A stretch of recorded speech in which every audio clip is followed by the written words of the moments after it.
आपने अगर game of thrones देखा होगा तो उसमें एक बहुत ही फेमस लाइन थी कि विंटर इज कमिंग। लेकिन इस लाइन का जो इम्पैक्ट है वो यूरोप के लोग अब एक्चुअल में फील कर रहे हैं। Its energy crisis is getting worse by the day as Europe battles an unprecedented energy crisis. Europe में जो लोग रहते हैं, जिनको हम बहुत ही अमीर मानते हैं, वो लोग आज की डेट में जब इतनी ज्यादा ठंड है, वो गर्म पानी की जगह ठंडे पानी से नहा रहे हैं। इनके यहाँ जो स्ट्रीट लाइट्स हैं वो सिर्फ जरूरत पड़ने पे ही जलाई जा रही हैं। घरों के अंदर लोग बिना हीटिंग के रह रहे हैं और महंगाई आसमान छू रही है। जर्मनी, जहां पे लोग स्विमिंग पूल में भी ल्यूक वार्म वाटर यूज करते थे, वहां पे स्विमिंग पूल के पानी को गर्म करने पर भी बैन लगा दिया गया। वहीं फ्रांस की बात करें तो रात में शॉप्स के बाहर जो बिलबोर्ड्स लगे रहते हैं फ्रांस के अंदर, उनकी लाइट्स को भी बंद करने को बोल दिया गया। अमेरिका के अंदर लोगों की नौकरियां बहुत ही तेजी से जा रही हैं।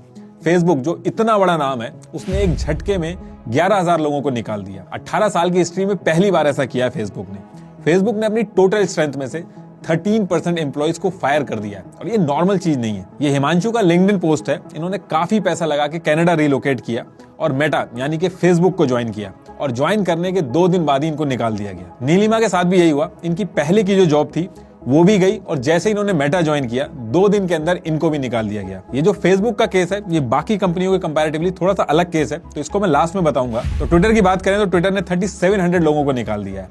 अमेजॉन ने 10,000 लोगों को निकाल दिया है।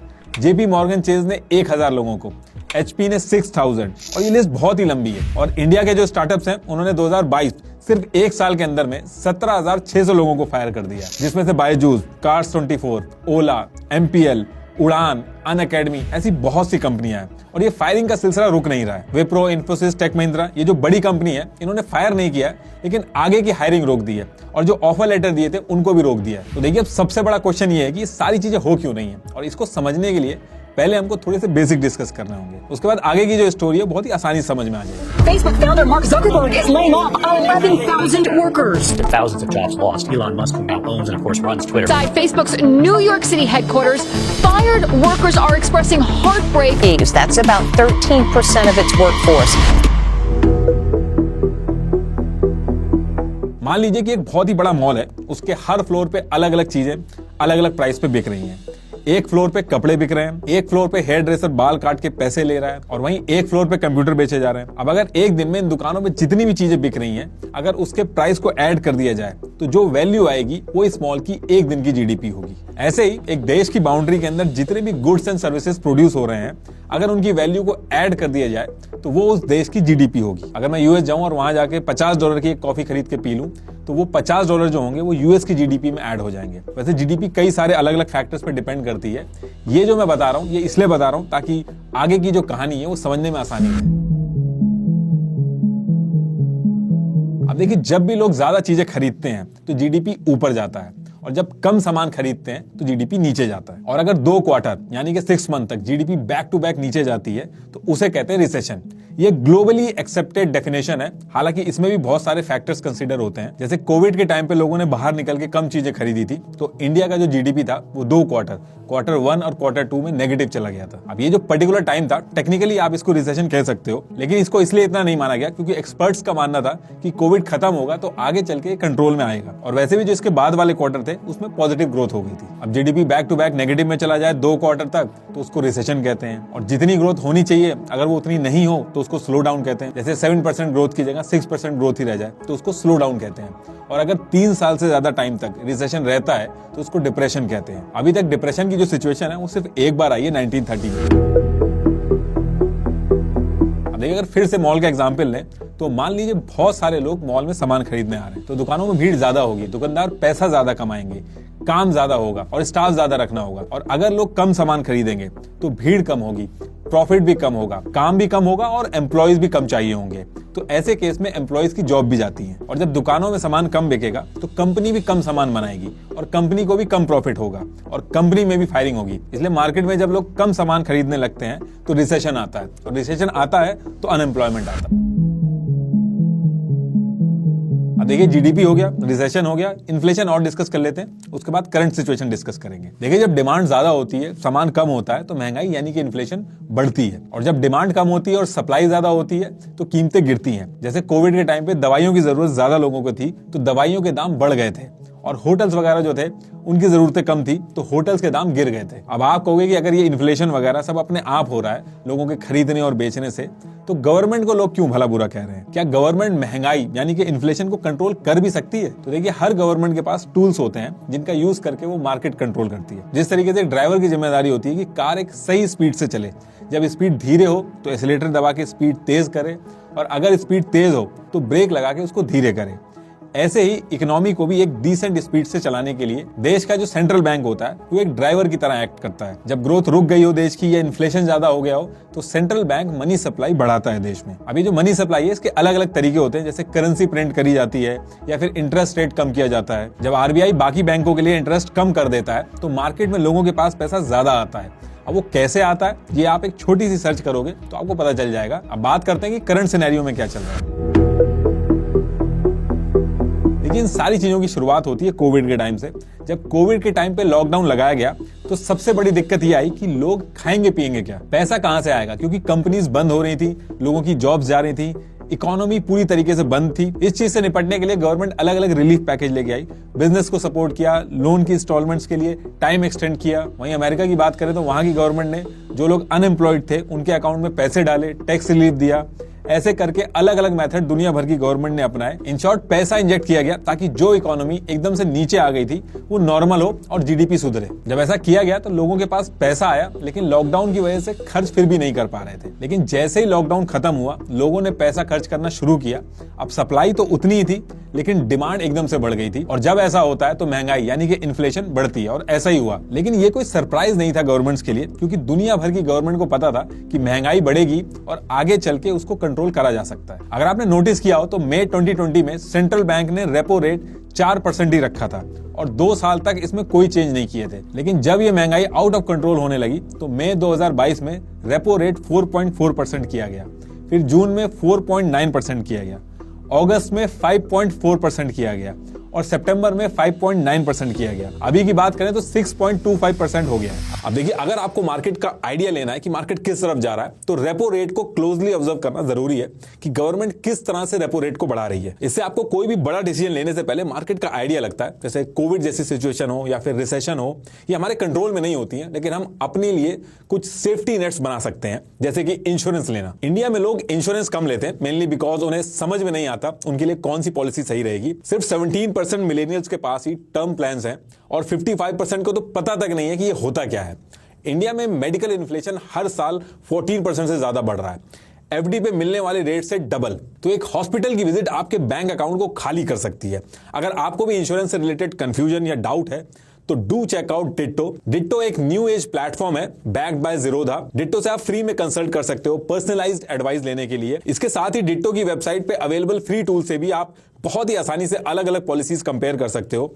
ये कंपैरिजन आप इंपॉर्टेंट चीजें जैसे claim settlement ratio, waiting for periods देख के आप कर पाओगे। ये बिल्कुल स्पैम फ्री प्लेटफॉर्म है, कोई आपको बार बार कॉल नहीं करेगा, और इनकी एक बहुत खास बात यह है कि ये आपको इंश्योरेंस क्लेम दिलाने में भी पूरी मदद करते हैं। Check out the link in the description.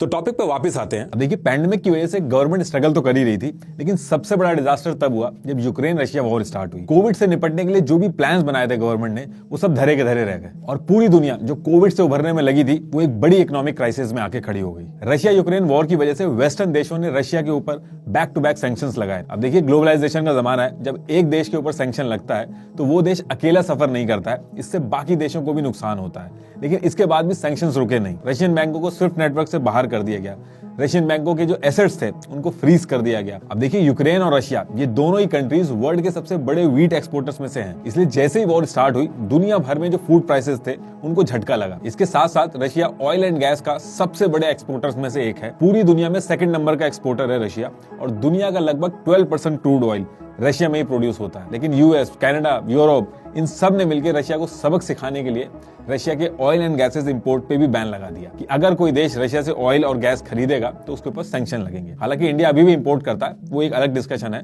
तो जब ये बैन लगाया गया तो कंट्रीज को रशिया से छोड़ के बाकी देशों से ऑयल एंड गैस इंपोर्ट करना पड़ा। अब देखिए, इससे हुआ क्या कि डिमांड तो वही थी ऑयल एंड गैस की, लेकिन जो देश सप्लाई कर रहे थे वो कम हो गए।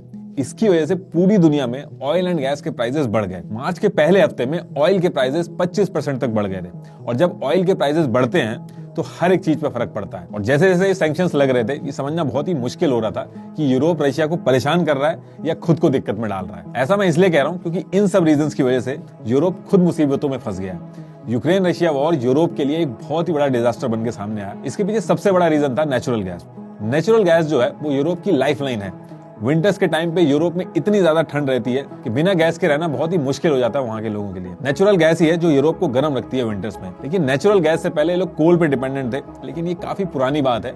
आज की डेट में पूरा यूरोप गैस पे डिपेंडेंट है। लेकिन सबसे बड़ी दिक्कत यह है कि ये खुद प्रोड्यूस नहीं करते हैं नेचुरल गैस, बल्कि बाहर से लेते हैं, जिनमें से रशिया इनका सबसे बड़ा सप्लायर है। यूरोप को चाहे विंटर्स में अपना घर गर्म करना हो, इलेक्ट्रिसिटी जनरेट करनी हो, ट्रांसपोर्ट्स, फैक्ट्रीज रन करनी हो, हर चीज के लिए नेचुरल गैस चाहिए होती है। 34% से भी ज्यादा एनर्जी गैस से आती है यूरोप में। यूरोप पूरे वर्ल्ड में सबसे ज्यादा गैस इंपोर्ट करता है। लेकिन सबसे बड़ी दिक्कत तब हुई अगस्त के मंथ में रशिया ने नॉर्ड स्ट्रीम पाइपलाइन 1 बंद कर दी और कहा ये तब तक नहीं खुलेगी जब तक सैंक्शंस हटेंगे नहीं। अब इस चीज की वजह से इनकी इकोनॉमी के साथ साथ लोगों को भी बहुत दिक्कत होने लगी। फिलहाल के लिए तो ये लोग पावर कट कर रहे हैं और जितना यूज कम हो सके उतना कम कर रहे हैं। लेकिन जैसे जैसे विंटर आ रहा है, यूरोप के लिए चीजें बहुत ही मुश्किल होती जा रही है। कोविड को संभालने की वजह से जो इन्फ्लेशन हुआ था वो तो था ही, रशिया यूक्रेन वॉर की वजह से और महंगाई बढ़ गई। यही रीजन है कि आप देखोगे कि यूएस और यूरोप के देशों में इन्फ्लेशन हर मंथ डबल डिजिट में बढ़ने लगा है। अर्जेंटीना जो अभी वर्ल्ड कप जीता है, इन्होंने महंगाई में सबका रिकॉर्ड तोड़ दिया। ये देखिए, ये देख के कोई कहेगा कि इस पर्टिकुलर देश में 92% का इन्फ्लेशन रेट है, ये बहुत ही ज्यादा इन्फ्लेशन रेट होता है।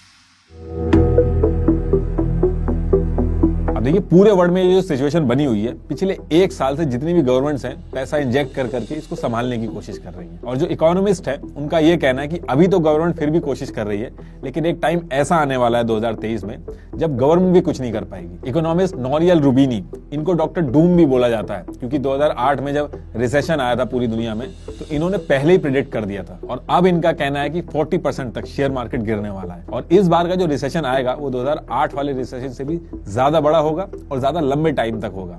लोगों की काफी नौकरियां जाएंगी। यूरोपियन यूनियन का कहना है कि इस विंटर में ही यूरोप के 19 देश रिसेशन में चले जाएंगे। यूएस में जो बेरोजगारी है वो हिस्टोरिक लो पे है।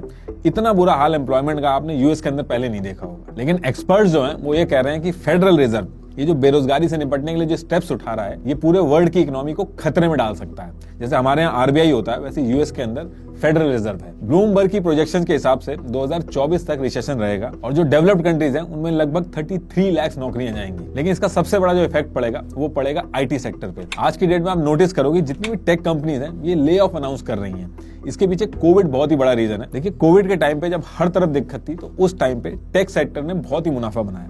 हर कोई डिजिटली कनेक्ट कर रहा था एक दूसरे से और उस टाइम पे बहुत ही बल्क में हायरिंग करी इन टेक कंपनीज ने। हालत ये थी कि एम्प्लॉइज को डबल सैलरी ऑफर करके रखा जा रहा था डिमांड की वजह से। लेकिन जब पेंडेमिक खत्म हुआ और मार्केट में स्लो डाउन आया, उसके बाद से इन टेक कंपनीज ने जो जरूरत से ज्यादा हायरिंग करी थी उनको हटाना शुरू कर दिया। लेकिन अभी ये जो ले ऑफ चल रहा है ये बेसिकली जूनियर लेवल के जो आईटी प्रोफेशनल्स हैं उनका चल रहा है और कंपनी जो ले ऑफ नहीं कर रही है उन्होंने हायरिंग बंद कर दी है। अगर आप आज की डेट में जॉब देखने जाओगे तो पहले के कंपैरेटिवली ज्यादा मुश्किल हो रही है जॉब ढूंढने में। अगर आप आईटी सेक्टर में जॉब करते होगे तो आपको पता होगा कि इंडिया की भी जो टेक कंपनीज हैं वो मोस्टली यूएस और यूरोप में अपनी सर्विसेज आउटसोर्स करती हैं। अब जब वहां पे डाउन साइजिंग हो रही है तो इंडिया की जो टेक कंपनीज हैं उनके रेवेन्यू पे भी असर पड़ेगा और जब रेवेन्यू पे असर पड़ेगा तो फायरिंग होगी। इन सब वजह से ये जो स्टार्टअप का बूम आया था उस पे भी असर पड़ रहा है। इनकी वैल्यूएशन कम हो रही है और अपने बिजनेसेस को रीऑर्गेनाइज करने की बात कहते हुए कॉस्ट कटिंग शुरू कर दी है इन्होंने, जिसका असर आने वाले टाइम में और दिखेगा। पहले जैसे फंडिंग आराम से मिल जाती थी, करंट सिनेरियो की वजह से फंडिंग में भी दिक्कत आने लगी है। जिन कंपनीज ने एक्सपेंशन करने के लिए लोन्स लिए थे, इंटरेस्ट रेट बढ़ने की वजह से उनकी भी मुसीबतें और बढ़ गई हैं। नौकरी जॉब स्पीक जो हायरिंग ट्रेंड मेजर करती है उसके डेटा के हिसाब से इंडियन टेक इंडस्ट्री में इसी एक साल में 18% तक कम हायरिंग हुई है। जनवरी 2022 में इंडियन स्टार्टअप्स ने $4.6 बिलियन की जो फंडिंग थी वो बहुत ही आराम से उठा ली थी। लेकिन अभी नवंबर की बात करें तो ये घट के 73% हो गई है, यानी कि $1.1 बिलियन। अब बात करते हैं फेसबुक की। फेसबुक के केस में और भी बहुत से फैक्टर्स इन्वॉल्व हैं जिनकी वजह से ऐसा पहली बार हुआ कि फेसबुक ने 11,000 लोगों को एक झटके में निकाल दिया। ये यूएस का इस साल का सबसे बड़ा ले ऑफ है। फेसबुक के 18 साल के इतिहास में ऐसा कभी नहीं हुआ, कभी फेसबुक लॉस में नहीं गया।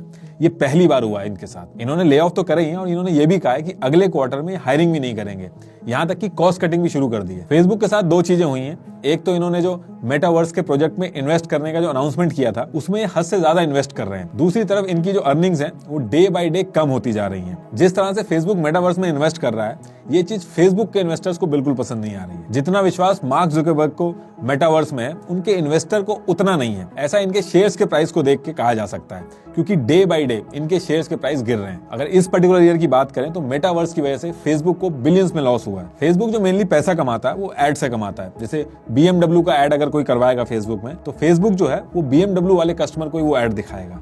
ऐसे ही अगर पेंटिंग का ऐड होगा तो वो पेंटिंग वाले कस्टमर को ही दिखाएगा या पेंटर्स को दिखाएगा। फेसबुक ऐसा इसलिए कर पाता है क्योंकि वो आपकी डिटेल्स ट्रैक करता है। लेकिन एप्पल ने अपने फोन में एक फीचर दे दिया है कि अगर आप चाहो तो अपने डेटा को ट्रैक होने से रोक सकते हो, और इसकी वजह से फेसबुक का जो एड रेवेन्यू है वो भी डाउन चला गया। हालांकि फेसबुक का ये मानना है कि मेटा में ये जो इन्वेस्ट कर रहे हैं ये लॉन्ग रन में इनको बेनिफिट करेगा। अब ये होगा कि नहीं ये तो टाइम बताएगा, लेकिन जब तक सिचुएशन कंट्रोल में नहीं है, फाइनेंशियल मार्केट पे नजर रखिए और अपने आप को इंश्योरेंस के थ्रू सिक्योर रखिए। Do check out Ditto Insurance from link in the description for a spam-free and honest advice.